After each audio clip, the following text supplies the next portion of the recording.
Si tu fais partie de ces personnes qui voient trop, qui ressentent trop, qui posent des questions que personne ne veut se poser, qui disent tout haut ce que tout le monde pense tout bas, qui dérangent sans même le vouloir, qui ne s'intéressent pas aux mêmes choses que la majorité, qui ne rentrent pas dans le métro boulot dodo, qui ne rentrent absolument pas dans une case, qui ne rêvent pas d'un CDI, d'un crédit et d'une retraite à 64 ans comme un accomplissement ultime, qui ne supportent ni l'hypocrisie sociale ni l'injustice, qui voient les incohérences familiales, qui ressentent les tensions dans une pièce avant même qu'un mot soit prononcé, qui refusent de faire semblant pour être acceptés, qu'on qualifie d'intense, de trop sensible, trop profonde, trop compliquée, trop spirituelle, trop différente, trop dérangeante.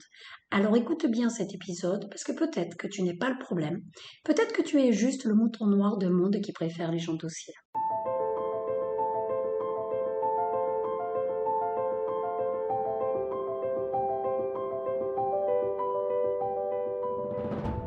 Bienvenue sur le podcast À la quête du soi. Je suis Valérie Bastide, chamane, experte de la guérison et de la transformation énergétique. Chaque lundi, je te partage mes clés, mes compréhensions, mes vérités, mon expérimentation et mes connaissances pour t'aider à guérir, à te reconnecter à toi-même et à retrouver ton pouvoir intérieur. Ici, on parle vrai, santé, énergie, émotion, maladie, conscience. Pas de magie toute faite, juste du bon sens, du cœur et des clés concrètes pour transformer ta vie de l'intérieur. Bonjour à toutes et bonjour à tous, j'espère que vous allez bien. J'espère que vous allez tous bien. Aujourd'hui, on se retrouve pour le nouvel épisode, comme tous les lundis, du podcast À la quête du soi. Et aujourd'hui, on va parler d'un truc que beaucoup vivent, mais que peu osent nommer. Je l'ai appelé le syndrome du mouton noir. Alors, c'est quoi le syndrome du mouton noir? Eh bien, c'est la personne qui voit trop, qui ressent trop. C'est celui qui pose des questions que personne ne veut se poser, celui qui dit tout haut tout ce que tout le monde pense tout bas, celui qui dérange sans même le vouloir, celui qui ne s'intéresse pas aux mêmes choses que la majorité, celui qui ne rentre pas dans le métro boulot dodo, et d'ailleurs il ne rentre dans aucune case, celui qui ne rêve pas d'avoir un CDI, un crédit, une retraite à 64 ans comme un accomplissement ultime, celui qui ne supporte pas l'hypocrisie sociale, celui qui ne supporte pas l'injustice, celui qui voit les incohérences familiales, celui qui ressent les tensions dans une pièce avant même qu'un mot soit prononcé, celui qui refuse de faire semblant pour être accepté, celui qu'on trouve intense, tu sais, trop sensible, trop profond, trop compliqué, trop spirituel, trop différent, trop dérangeant, trop perché. Si on t'a déjà dit pourquoi tu compliques tout, pourquoi tu ne peux pas être normal, pourquoi tu cherches toujours plus loin, arrête de réfléchir, tu te prends trop la tête. Alors respire parce que cet épisode est pour toi et je vais te dire quelque chose que peut-être personne ne t'a jamais dit. Ce n'est peut-être pas toi le problème. Alors évidemment, je vais te partager mon histoire, puisque je vais te parler de moi. Moi, je suis un vrai mouton noir, mais genre à 3000%. Je ne me suis jamais sentie à ma place, absolument jamais. Depuis toute petite, dans les discussions, dans les relations, même dans la famille, à l'école, dans les groupes, j'avais toujours cette sensation d'être à côté.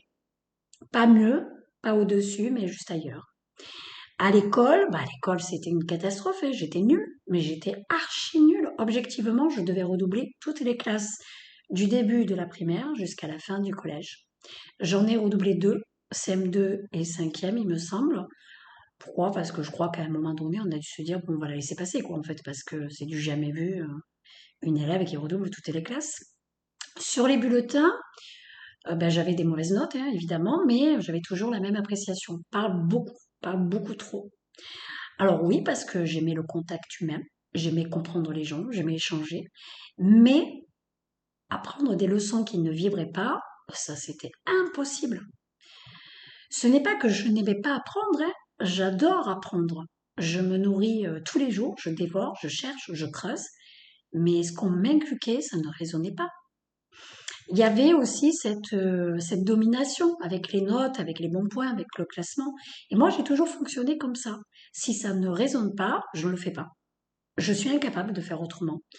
Pas par rébellion, mais par intégrité. Je n'ai jamais été rebelle pour le plaisir de contredire, mais j'ai toujours été juste envers moi-même. Pas parfaite, mais juste.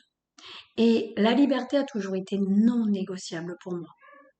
Je n'ai pas hésité à me prendre le mur, à me gameler, à me ramasser, juste parce que je voulais garder cette liberté. Et à l'école, la liberté, ben, en fait, tu l'as pas. On te dit quoi penser, on te dit comment penser, on te dit quand penser. Et c'est vrai qu'on me disait, tu manques de concentration, tu dois faire plus d'efforts. Mais en fait, non, le problème n'était pas l'intelligence, c'était l'intérêt. Je suis incapable de m'intéresser à quelque chose qui ne me fait pas vibrer. Par contre, tout ce qui est invisible, humain, la maladie, l'énergétique, la nature, les animaux, le ciel, les nuages, les silences, les émotions, ça c'était mon univers. Disséquer une grenouille en biologie, pardon, mais à quel moment on se dit que c'est normal? Je me suis demandé si on vivait dans un monde de psychopathes, hein. À quel moment c'est normal? Moi, je voulais comprendre l'envers du décor. Tu sais, on est dans un théâtre, t'as tout le monde qui regarde la scène, et t'as une corde au plafond qui pend, et moi, je suis juste là en train de me poser la question. Je regarde la corde au plafond et je me demande pourquoi elle est là. Qui la tire? Qu'est-ce qu'on ne montre pas? Et si on tire dessus, eh ben, qu'est-ce qui se passe en fait? Tu vois, j'ai 3 milliards de questions qui arrivent là. Le mouton noir ne regarde pas ce qu'on lui montre. Il regarde ce que les autres ne voient même pas. Il cherche ce qui est caché. Il ressent qu'il y a autre chose. Il ne peut pas s'empêcher d'aller plus loin. Parce qu'il n'est pas fait pour une case en fait. Il est cyclique, il évolue, il sent l'appel du vivant. Il est très connecté à lui. Et dans un monde où on te vend la sécurité comme réussite, hein, tu dois aller à l'école pour avoir un diplôme, le diplôme te permettra d'avoir un travail, puis tu pourras acheter ta maison à crédit, et puis tu auras ta retraite. Ben moi, personnellement, ça m'a toujours donné une sensation d'enfermement. Alors, chacun fait ce qu'il veut, mais moi, ça, ce modèle-là, ne m'a jamais fait vibrer. En mouton noir, souvent, ça commence très tôt, hein, c'est dès l'enfance, hein, dès la naissance. L'enfant mouton noir, c'est pas l'enfant turbulent, c'est l'enfant qui pose des questions en profondeur. Tu sais, c'est l'enfant chiant qui a toujours des questions. Alors pas juste pourquoi le ciel est bleu, mais pourquoi il pleure, pourquoi tu dis que tout va bien alors que tu es triste, pourquoi on doit faire ça si ça ne sert à rien, pourquoi on ment. C'est l'enfant qui ressent les tensions familiales, qui capte les non-dits, qui voit les incohérences. C'est souvent l'enfant bah, qui a du mal à l'école, hein, voilà, pas parce qu'il est incapable, parce qu'il pense autrement. Il a des pensées qui sont arborescentes, une connexion qui est intuitive, une vision globale. Mais le système, il aime la ligne droite. Alors du coup, qu'est-ce qu'on fait de ces gens-là? Ben, on leur colle des étiquettes. Tu es 10, t'as tous les 10. Moi, j'ai tous les 10, mes enfants aussi. Tu es TDAH, t'es trop sensible, t'es lunaire, t'es dans la lune. Alors je vais pas faire la liste des maladies, mais un jour, de ces symptômes, de ces étiquettes, je le ferai. Voilà, je vais rester évasive parce que c'est pas le sujet, mais voilà, tu es lunaire, tu es dans la lune, tu es perché, quoi. Et parfois, oui, il y a de vrais troubles, oui, mais parfois c'est juste un cerveau qui fonctionne hors cadre, en fait. C'est un cerveau qui refuse la répétition mécanique. Un enfant qui n'a pas besoin d'apprendre par cœur, mais de comprendre en profondeur. Et comme le système ne comprend pas, ben, il va te foutre des pathologies à tout va. Voilà. Et l'enfant, ben, qu'est-ce qu'il fait? Il commence à croire qu'il est trop. Trop intense, trop étrange, trop différent. Alors du coup, il va se réduire, soit il va être rebelle, soit il va se fermer, mais dans tous les cas, il s'adaptera. Et c'est là que commence la fracture intérieure. Alors, pour que tu comprennes bien, je vais te parler des 5 niveaux de conscience. Je vais faire une explication approfondie. Je vais te parler des 5 niveaux de conscience, pas pour mettre des personnes dans des cases, hein, ça soyons clairs, mais pour comprendre le cheminement humain. Parce que le mouton noir, ben en fait, il sort pas de nulle part, il traverse ces niveaux. Ou il les dépasse plus vite que les autres. Et ça crée le décalage. Le premier niveau, c'est le niveau de survie. C'est agir par peur. C'est le premier niveau, c'est le niveau le plus primaire en fait, hein. C'est ici on agit pour ne pas perdre, pour pas être rejeté, pour pas manquer, pour être puni, hein. C'est vraiment la matrice. Ok? C'est le système nerveux qui pilote le système reptilien. Il n'y a pas d'intuition, il n'y a rien. C'est basique. On ne réfléchit pas en termes de vérité, on réfléchit en termes de sécurité. On va dire oui pour pas déranger, on travaille dans un métier qu'on déteste parce qu'il faut bien manger, parce qu'on n'a pas le choix, parce qu'on a un CDI, parce que ça fait des années, parce que papa, parce que maman nous l'a dit, parce que bref, parce que papa, maman le faisaient. On reste dans une relation toxique parce qu'au moins je ne suis pas seule. parce qu'au moins lui m'aime, ou parce qu'au moins elle m'aime, elle me voit, elle m'accepte, il m'accepte, bref. On ne dit pas ce qu'on pense parce que ça va créer un conflit, parce qu'on n'aime pas les conflits, parce qu'on a peur de blesser, parce qu'on a peur de déranger, parce que bref. Et ce niveau, il n'est pas mauvais, il est biologique, il est humain. Mais si tu restes bloqué là toute ta vie, ben en fait, tu vas vivre en mode protection permanente. Et la protection permanente, c'est l'autocensure. Le deuxième niveau, c'est le niveau de conformité. Donc, on évolue vers le deuxième niveau. C'est le fait de suivre le groupe. Ici, en fait, on n'est plus en mode survie, on n'est plus seul. On veut appartenir, on adopte les codes, on va adopter des idées dominantes, on va adopter des opinions collectives. Pourquoi on fait ça? Parce que l'exclusion, elle est vécue comme un danger. Donc, on va penser comme le groupe. On va voter comme le groupe. On va s'habiller comme le groupe. On va critiquer comme le groupe. Voilà, c'est tout ce que vous voyez plus ou moins sur les réseaux sociaux. On ne se demande pas si c'est juste. On se demande si c'est accepté, validé. C'est le niveau du tout fait ça. Voilà, tout le monde se copie, c'est comme ça. On a toujours fait comme ça et en fait, voilà, on se pose pas de questions. Voilà, on se copie mutuellement, on reproduit. Le mouton noir, lui, commence déjà à étouffer là. Là, il y a de l'inconfort. Là, il doit évoluer vers le troisième niveau. Il peut plus rester là. Le troisième niveau, je l'appelle le niveau de validation. Là, c'est le niveau où on va réussir pour être aimé. Alors ici, on suit pas, on suit pas seulement le groupe. On veut briller dedans. En fait, on a gagné un galon là, tu vois. On cherche la reconnaissance, les diplômes, les titres, les likes, la validation extérieure. Pourquoi? Parce qu'on croit que notre valeur dépend du regard des autres. C'est aussi ce qu'on voit sur les réseaux sociaux. Parce qu'on croit que notre valeur dépend du regard des autres. C'est toxique. On devient performant, mais pas forcément aligné. On fait des études qu'on n'aime pas. On va réussir une carrière qu'on déteste. On affiche un couple parfait qui s'écroule en privé. C'est vraiment le faux semblant. C'est le niveau du masque. Là, on existe à travers l'image. Et beaucoup de personnes restent coincées ici toute leur vie. Le mouton noir, lui, je peux te dire qu'il commence à sentir le vide là. Le niveau 4, c'est le niveau du questionnement. C'est là qu'on commence vraiment à douter, qu'on commence à s'éveiller. Là, ça bascule. On commence à se dire, attends, est-ce que cette vie est vraiment la mienne? Qu'est-ce que je fous là? Pourquoi je fais tout ça? Pourquoi je me sens vide alors que j'ai tout? C'est souvent ici que viennent les dépressions, le burn-out, les ruptures, les remises en question radicales et les remises en question profondes, tu vois, les dépressions existentielles. C'est pas un effondrement, c'est juste un réveil. On commence à voir les fissures dans le système. On ne peut plus faire semblant. Mais c'est inconfortable parce que quand tu doutes, eh bien en fait, tu perds tes repères.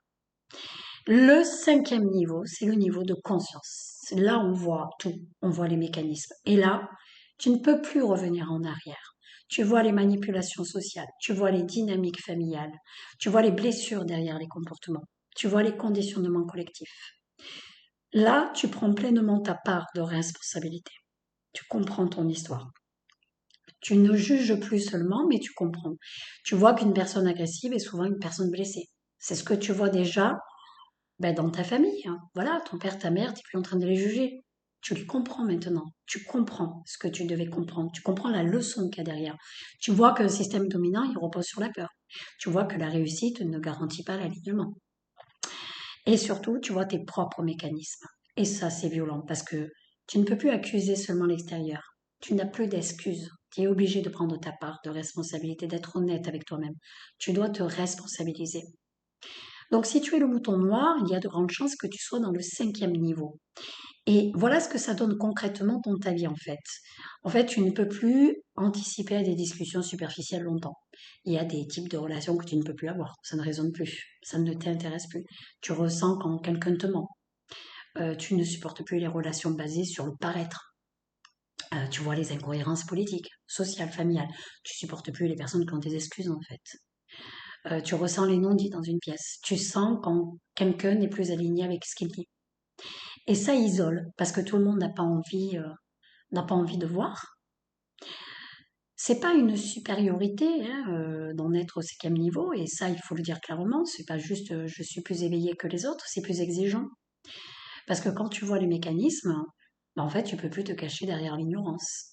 Tu peux plus vivre en pilote automatique. Tu ne peux plus trahir ce que tu sais. Et ça demande plus de solitude, plus de courage, plus d'intégrité aussi. C'est une responsabilité, mais c'est pas un trophée. Si on devait parler du décalage, parce que c'est aussi important, le problème, ce n'est pas ton niveau de conscience, c'est le décalage entre ton niveau et celui de ton environnement. Quand tu es au niveau 5, dans un système niveau 2, ben, tu déranges parce que tu vois les ficelles et personne n'aime celui qui voit les ficelles. Personne n'aime celui qui prend sa part de responsabilité. On n'aime pas celui qui n'a plus d'excuses. Tu vois?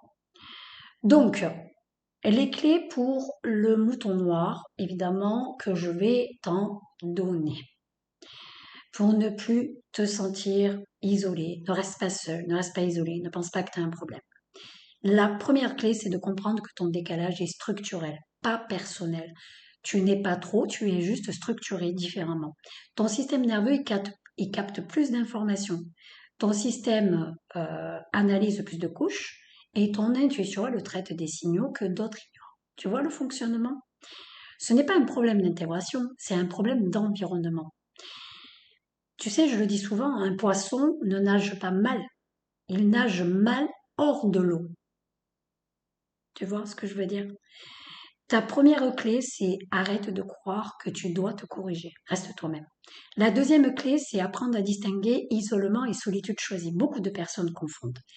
Le mouton noir, il souffre souvent de solitude, mais il y a deux formes. La première, c'est dans ta première partie de ton histoire. L'isolement subi. Je me sens exclu, je suis rejeté, incompris. Tu dois le vivre. Pourquoi? Parce que c'était le son.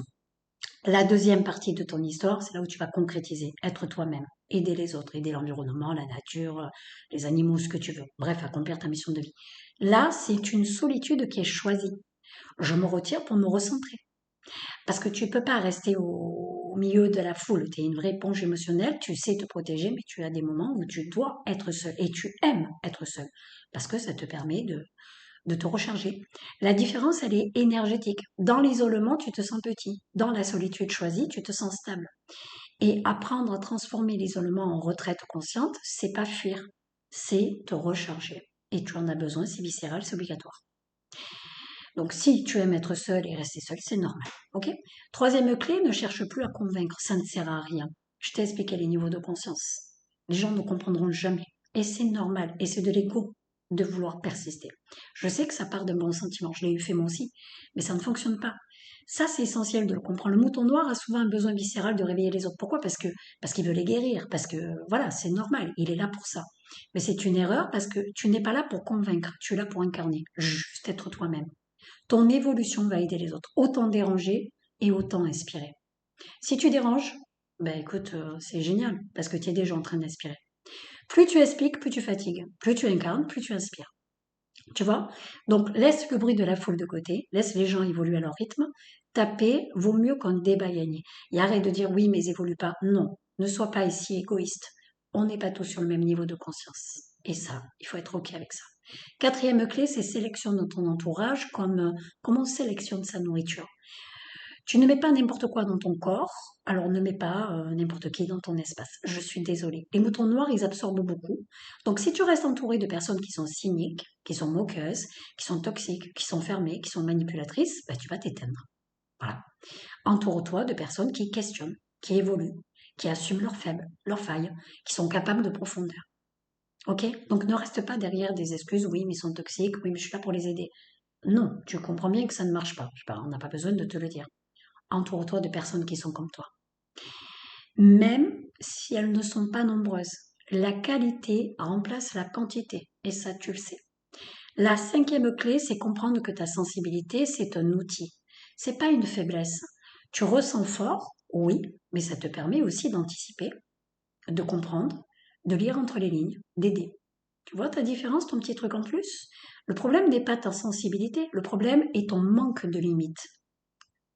La clé, c'est sensibilité plus cadre. Tu es là pour aider, oui, mais arrivé à un moment donné, tu ne peux pas sauver tout le monde. Et tu es là pour te prioriser. Et juste en étant toi-même, tu aides.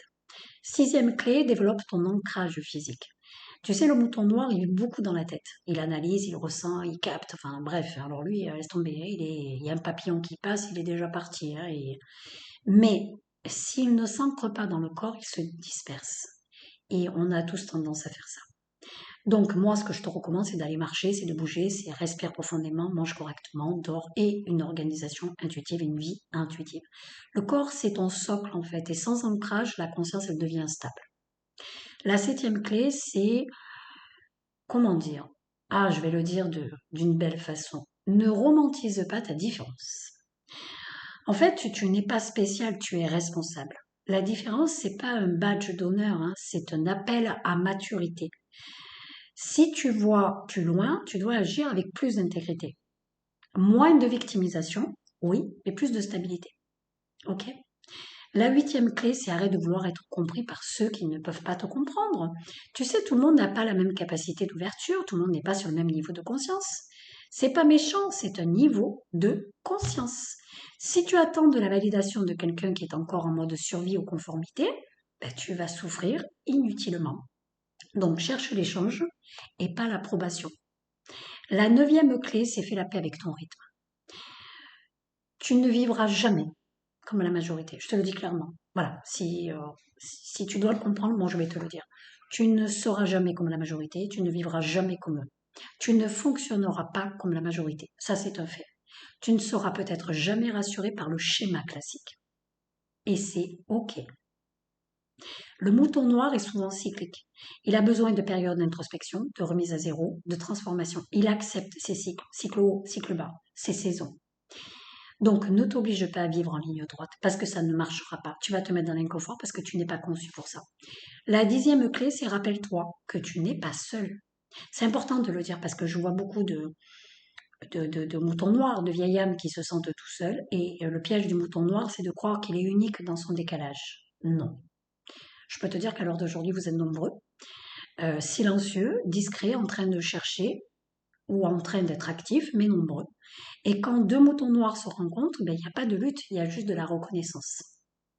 Dans une lecture plus vivante, plus chamanique, le mouton noir, c'est souvent le briseur de cycle, tu sais, c'est celui qui met fin à une répétition familiale. Ceux qui me connaissent ou que j'ai accompagné le savent, je le répète assez souvent. Celui qui transmettra pas les blessures, tu vois, celui qui osera regarder la part sombre.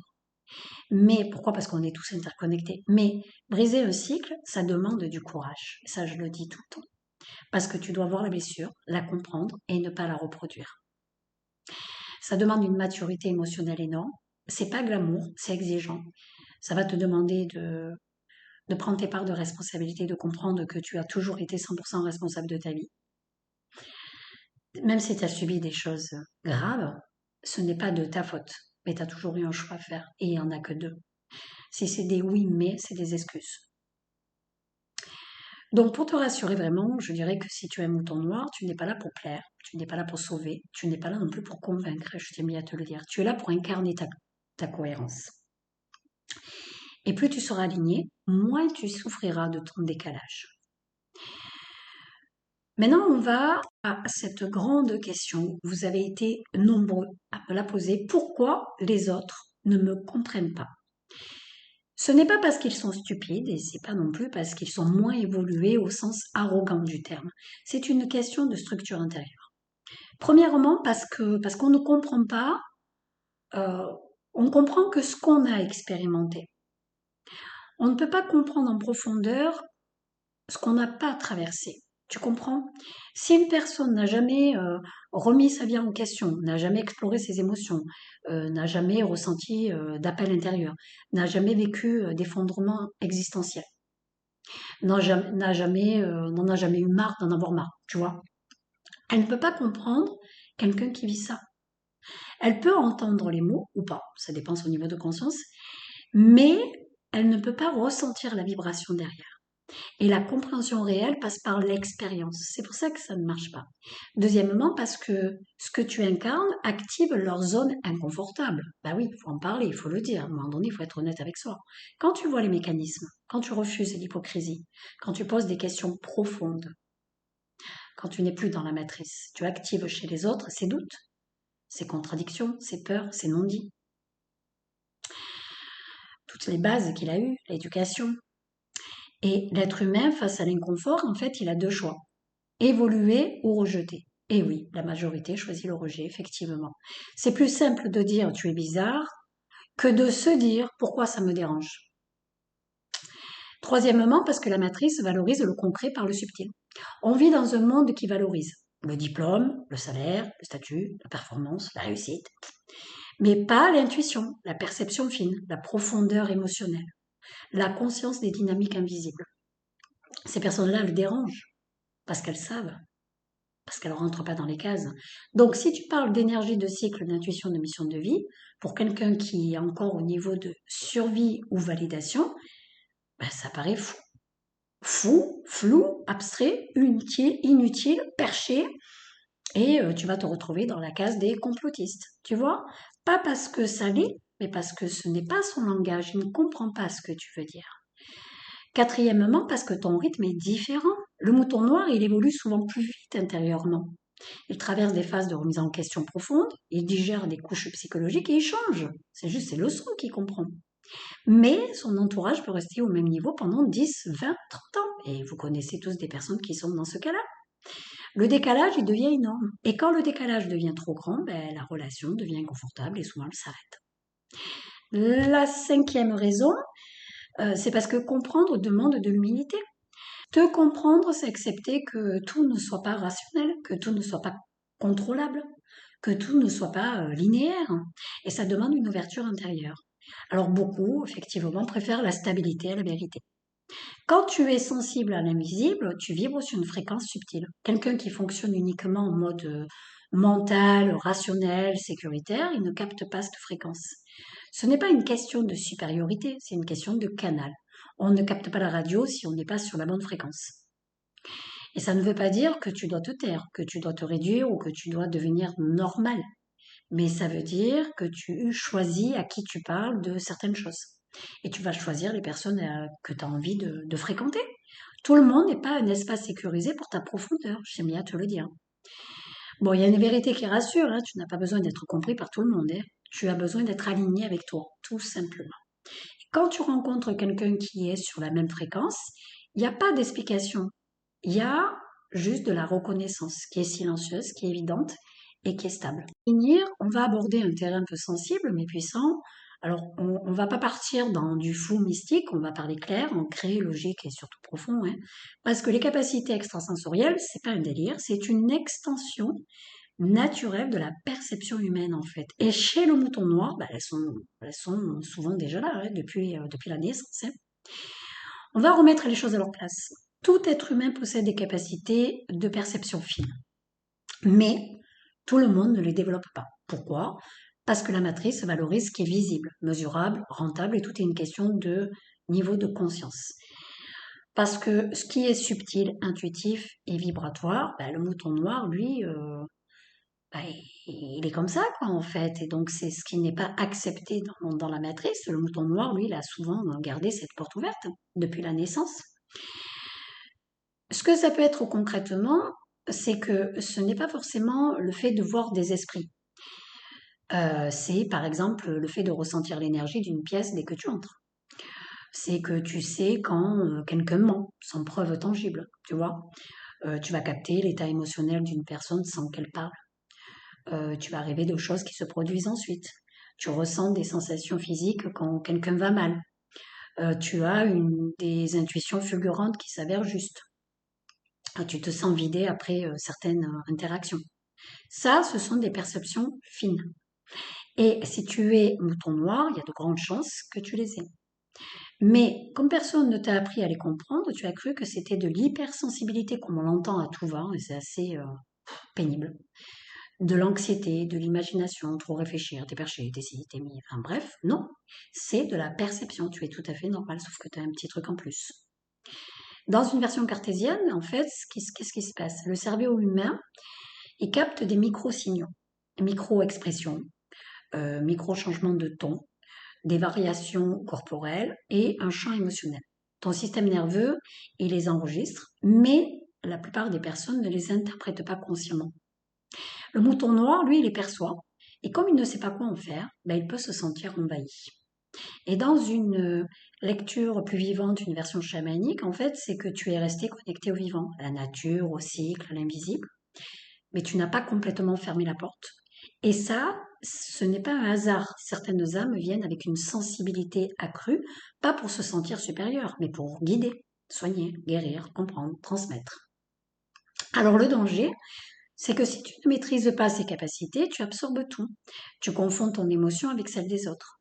Tu t'épuises, tu disperses, tu te perds, puis tu es surtout impacté par les émotions des autres et les entités, etc., etc. C'est là que beaucoup de moutons noirs sombrent dans des fatigues qui sont chroniques. Ah, j'en vois beaucoup. Des surcharges mentales, des burn-out relationnels, mais aussi des dépressions existentielles. Pas parce qu'ils sont fragiles, mais juste parce qu'ils ne sont pas formés. Donc, comment les développer sans se perdre? Premièrement, c'est apprendre à distinguer intuition et peur. Deuxièmement, c'est renforcer ton ancrage corporel. Troisièmement, c'est développer ton discernement. Et quatrièmement, c'est mettre des limites énergétiques. Et je rajouterai un petit cinquième, c'est comprendre ton domaine de prédilection, ta mission de vie, etc., etc. Parce que toutes les capacités ne se développent pas pareil. Chaque mouton noir a un axe. Certains sont dans le soin, d'autres dans la transmission, d'autres dans la créativité, d'autres dans la compréhension des dynamiques humaines, d'autres avec les animaux, d'autres avec les cycles naturels, d'autres sont plus liés à la nature. Enfin bref, ta mission de vie, c'est pas une étiquette, c'est là où ton énergie circule sans force. Là où tu te vides pas en fait, c'est là où tu te sens vivant. La mission de vie, c'est pas un métier, c'est une fréquence, c'est ce que tu viens réparer, transformer, révéler. Et souvent, ton plus grand décalage, c'est justement la clé de ta mission. Ce qui t'a fait souffrir, ce qui t'a isolé, ce qui t'a rendu différent. C'est souvent ton outil. Donc moi, je t'invite à justement faire une introspection de tout ce que tu as vécu. Si tu ressens le besoin d'y voir plus clair et si tu sens que tu as des capacités que tu ne comprends pas encore et peut-être que tu te poses des questions sur ton intuition, tes perceptions, ta mission de vie, ton futur, hein, on peut le faire ensemble. On peut explorer tes capacités extrasensorielles de façon concrète et ancrée. On peut clarifier tes domaines de prédilection, comprendre ton fonctionnement réel, parce que ces capacités, elles ne sont pas là pour te déstabiliser. Elles sont là pour être maîtrisées. Quand tu comprends ton axe naturel, tu arrêtes de te sentir à côté et tu deviens aligné. Donc, je t'invite à cliquer sur le lien en commentaire si jamais tu as besoin de cet accompagnement. Si cet épisode t'a parlé, s'il t'a fait du bien, s'il t'a permis de te sentir un peu moins seul, écoute, partage-le. Je t'invite à laisser un avis, mets des étoiles, like, commente. C'est vrai que ça aide le podcast à grandir, mais surtout, ça permet à d'autres moutons noirs de tomber dessus au bon moment. On se retrouve lundi prochain. D'ici là, reste aligné et ne te réduis plus pour rassurer les autres. En tout cas, je t'embrasse très fort.